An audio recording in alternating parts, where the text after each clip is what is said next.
even at the altar of crucifixion, Jesus did not lose concentration from his identity. And that's one of the challenges people have. One of the sources of rejection that I did not tell you on Sunday is our past problems, our past failures, our past disappointments, our past utterances, what people who knew us in our past said about us. And why should you be angry about somebody saying something you did while you were still in the world? Some of you listening to me, let me not even use the word some of you. Let me try to make it closer. Every one of us have a past. And let me come closer again. Every one of us have a definite past we don't want people to talk about. But you have not healed if people talk about your past and it makes you cry. It means you have not healed. It means your mind have not been renewed. Are we together? It means your mind have not been renewed. Apostle Paul, when he was in the world, he was a killer.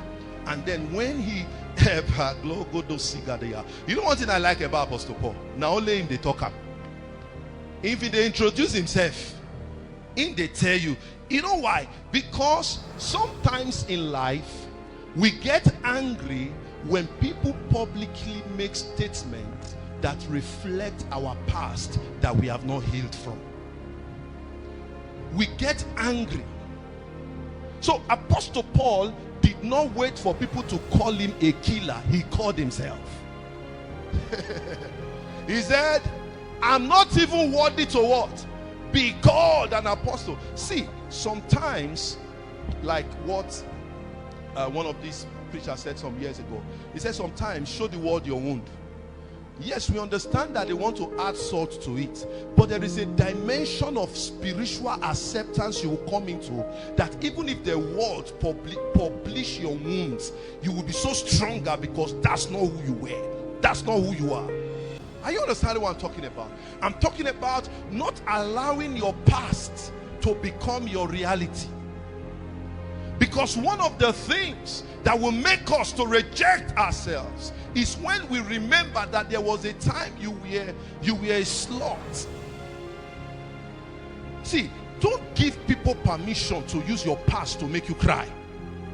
Don't. Tell your neighbor, don't. Not hearing you well. Tell your neighbor, don't. Every one of us get past too. But let me tell you this. Let your past remain where it was.